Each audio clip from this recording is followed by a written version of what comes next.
Centring ஒர்க்லாம் முடிஞ்சிருச்சு போல், சீக்கிரம் கான்க்ரீட் போட்டுருவீங்கன்னு நினைக்கிறேன். ஓ, வீடியோ எடுக்கிறீங்களா? ஆமாம், சென்ட்ரிங் ஒர்க் வந்து நம்ம என்னென்னா ஒரு டேட் வந்து ஃபிக்ஸ் பண்ணிக்கிறோம். ஏன்னா இப்போ எப்பவுமே ஒரு கான்க்ரீட் பண்ணுவோம் அப்படின்னா ஒரு நல்ல நாளில் தான் நம்ம கான்க்ரீட் பண்ணுவோம். ஸோ அது நம்மளுடைய கலாச்சாரம். ஸோ அதுக்காக என்ன பண்ணுறோன்னா ஒரு டேட் வந்து நம்ம ஃபிக்ஸ் பண்ணிக்கிறோம். அப்போ அந்த டேட்டுக்கு உள்ளே நம்ம சென்ட்ரிங் அதாவது கான்க்ரீட் பண்ணோம் அப்படின்னா நிறைய ப்ரிப்ரேஷன் அண்டு பிளானிங் வந்து ரொம்பவே முக்கியம். அதுக்கு தகுந்த மாதிரி காலம்ஸ் ரைஸ் பண்ணுறது, வால் கட்டுறது. இப்போ சென்ட்ரிங் அப்படின்னாலே ஒரு டைம் எடுத்து பண்ணக்கூடிய ஒரு முக்கியமான, அதாவது பில்டிங்லேயே வந்து ரொம்ப முக்கியமான வேலை அப்படின்னா சென்ட்ரிங் அண்டு பார் பெண்டிங் ரெண்டுமே இருக்குது. இந்த சைட்டை பொறுத்தளவுக்கு நம்ம என்ன பண்ணிக்கிட்டோம் அப்படின்னா நம்ம ஒரு டைம் ஃபிக்ஸ் பண்ணிக்கிட்டு டோட்டலாக ப்ரீ பிளான், இதில் பிளான் தான். பில்டிங்னாலே வந்து பிளானிங் தாங்க.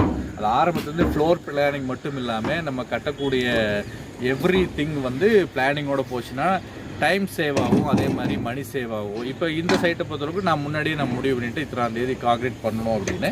அதுக்கு தகுந்த மாதிரி என்னென்னா மெட்டீரியல் எல்லாம் நம்ம அரேஞ்ச் பண்ணி கொடுத்து கூடவே இருந்து நம்ம ஒர்க் பண்ணுறோம். ஸோ அதனால் கண்டிப்பாக என்னால் அந்த டைமுக்கு சென்ட்ரிங் அதை கான்க்ரீட் பண்ணிக்க முடியும். இப்போ இந்த சென்ட்ரிங் பொறுத்தளவுக்கு நம்ம என்ன பண்ணியிருக்கோம்னா steel sheet and span jack வச்சு தான் நம்ம அடிச்சிருக்கோம். கீழே நான் உங்களுக்கு காமிக்கிறேன். இப்போ சென்ட்ரிங் எக்ஸ்ட்ரா நேற்று கம்ப்ளீட் ஆச்சு. அதுக்கப்புறம் லெவலிங் எல்லாம் நம்ம பார்த்துட்டு ஃபஸ்ட்டு ஒர்க் அப்படின்னு பார்த்தா இந்த பீம், நீங்கள் இங்கே இதை பார்த்தீங்கன்னா தெரியும். பீம் எல்லாம் வந்து இன்றைக்கி பார் பெண்டிங் நடந்துகிட்ருக்குது. அதே மாதிரி எங்கெங்கே இப்போது டாய்லெட் போர்ஷன்ஸ் எல்லாமே சங்கன்ஸ் கொடுத்துருக்கோம், ஸ்டெப்ஸு இதெல்லாமே பண்ணிகிட்ருக்குது. ஸோ கண்டிப்பாக நம்மளால் முடிஞ்சிடும். இதில் ஒன்றும் சொல்கிறதுக்கு ஒன்றும் இல்லை. நம்ம ஒரு ப்ராப்பரான ஒரு வேலை ப்ராப்பராக பில்டிங் பண்ணி நம்ம டைமுக்கு முடிக்கணும் அப்படின்னு முடிவு எடுத்தாச்சுன்னா கொஞ்சம் ப்ரீ பிளான் இருந்தால் போதும். கான்க்ரீட் வந்து என்ன கான்க்ரீட் போடுறீங்க, ஆர்எம்சியா மேனுவலுங்களா? நம்ம வந்து இப்போ மோஸ்ட்லி வந்து ஆர்எம்சி தான் ப்ரிஃபர் பண்ணுறோம். ஏன்னா ஆர்எம்சி அப்படிங்கிறது வந்து ஒரு குவாலிட்டியான கான்க்ரீட் நமக்கு கிடைக்கும். ஏன்னா ஹோமோஜீனியஸ் கான்க்ரீட் கிடைக்கும். அதே மாதிரி M20 தான் நம்ம எப்பவுமே ப்ரிஃபர் பண்ணுறோம். ரூஃப்னால M20 தான் போடுவோம். மேனுவல் கான்க்ரீட் போடும்போது என்ன ஆகுனா அதுக்கு நிறைய ரிஸ்க் எடுக்கணும்.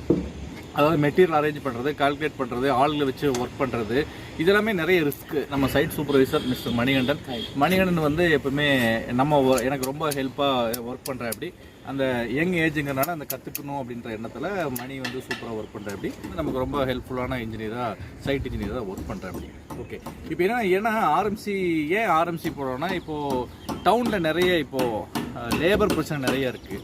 அதனால் ஏன்னா லேபரை வச்சு அது வேலை வாங்கி அவங்கக்கிட்ட அது கரெக்டான மிக்சிங்கில் பண்ணும்போது அது கொஞ்சம் சரியாக தான் வரும். மேனுவல் மிக்சிங் வந்து நான் ராங் அப்படின்னு சொல்ல வரல. நமக்கு ஒர்க்கு ஃபாஸ்ட்டாக ஃபினிஷ் பண்ணோம் அப்படின்னா ஆர்எம்சி தான் நான் ப்ரிஃபர் பண்ணுறேன்.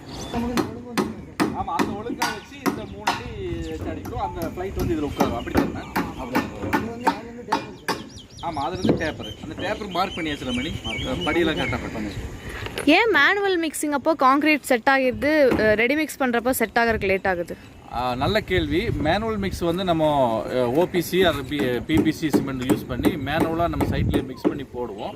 அது வந்து குயிக் செட்டிங் ஆகிடும். பட் ஆர்எம்சி அப்படிங்கிறது என்னென்னா அதுக்கு ஒரு ட்ராவலிங் டைம் வேணும். ஆர்எம்சி வந்து பிளான்ட் எங்காவது இருக்கும், நம்மளுடைய சைட் வந்து என்ன டிஸ்டன்ஸ் இருக்குன்னு சொல்ல முடியாது. அதனால் என்ன பிளான்ட்லேயே வந்து ஆர்எம்சி செட்டிங்கை வந்து ப்ரொலாங் பண்ணுறதுக்காக அட்மிக்சஸ் எல்லாம் அதில் ஆட் பண்ணுவாங்க. அப்போ தான் அந்த ட்ராவல்லையும் அப்போ இங்கே வந்து பம்ப் பண்ணுறப்போ வந்து அது ஒரு கான்க்ரீட் வந்து ஒரு இலகிய தன்மையில் நமக்கு கிடைக்கும். அதனால் வந்து செட்டிங் டைம் வந்து அவங்க அந்த சர்டைன் பீரியட் வந்து எடுத்துக்கிறாங்க.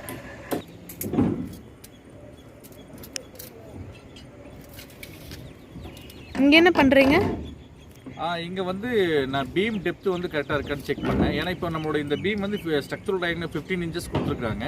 ஸ்லாப் திக்னஸ் வந்து 5 இன்ச்சஸ் வந்து இருக்குது. ஸோ சென்ட்ரிங் மட்டும் ஃபார்ம் ஒர்க்லேருந்து பீம் டெப்த் எவ்வளோ இருக்குது, 10 இன்ச்சஸ் நமக்கு இருக்கணும். ஸோ அந்த 10 இன்ச்சஸ் இருக்கா அப்படிங்கிறத நான் செக் பண்ணுறேன். அக்யூரேட்டாக 10 இன்ச்சஸ் இருக்குது. மேலே வந்து ஒரு 5 இன்ச்சஸ், மொத்தமாக 15 இன்ச்சஸ் வந்து இதில் பீம் டெப்த் வரும். அதை செக் பண்ணிட்டு இருக்கேன். இப்போது சென்ட்ரிங் கட்டுறப்போ நம்ம வேறு என்னென்ன பார்க்கணும், கன்சிடர் பண்ணணும்? அப்போ ரூஃப் சென்ட்ரிங்கில் இப்போ சென்ட்ரிங் அடிச்சு சென்ட்ரிங் வந்து லெவலாக அடிக்கணும். பீம் டெப்த் எல்லாம் கரெக்டாக இருக்கான்னு பார்க்கணும். சங்கன் ஸ்லாப்ஸ் வந்து கரெக்டாக இருக்கா அப்படின்னு பார்த்துட்டு அதுக்கப்புறம் ரெயின்ஃபோர்ஸ்மெண்ட் என்ன ஸ்ட்ரக்சரல் டீட்டெயில் என்ன ரெயின்ஃபோர்ஸ்மெண்ட் இருக்குது அதை கரெக்டாக பண்ணியிருக்காங்கன்னு பார்க்கணும். அதேமாதிரி சென்ட்ரிங் வந்து இப்போது சீட் சென்ட்ரிங் அடிச்சாச்சுன்னா அதுக்கு மேலே மேட் போடுறோம், பாய் போடுறோமா அப்படிங்கிறது பார்க்கணும். பாய் போடுறதுனால என்ன அட்வான்டேஜஸ்னால் கீழே சர்ஃபேஸ் வந்து ஃப்ரிக்ஷன் கிடைக்கும். அந்த ஃப்ரிக்ஷன் கிடைக்கிறப்போ நமக்கு வந்து பிளாஸ்டிங் வந்து நல்லா கிரிப்பாக ஒட்டிக்கும். ஸோ அந்த மாதிரி எல்லாம் பார்க்கணும். அதே மாதிரி கம்பி கட்டினதுக்கப்புறம் வந்து கவர் பிளாக் ரொம்ப மஸ்ட்டு. இப்போ அதாவது ஸ்லாப்னா 3/4 இன்ச்சும் பீம்னா 1 inch or 1.5 inch வந்து வைக்கணும். இந்த வெர்டிக்கல் இதெல்லாம் என்னது?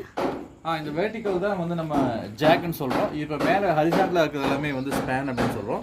சென்ட்ரிங் அடிக்கும்போது நிறைய மெத்தட்ஸ் யூஸ் பண்ணலாம். அதாவது வெறும் உடன் போல் வச்சு சென்ட்ரிங் அடிக்கிறது, அப்புறம் டோக்டோ சென்ட்ரிங், அப்புறம் பிளைவுட் வச்சு சென்ட்ரிங் அடிக்கிறது, அந்த மாதிரிலாம் இருக்குது. நம்ம இங்கே வந்து ஷீட், ஸ்பேன், ஜாக் யூஸ் பண்ணி நம்ம பண்ணியிருக்கோம்.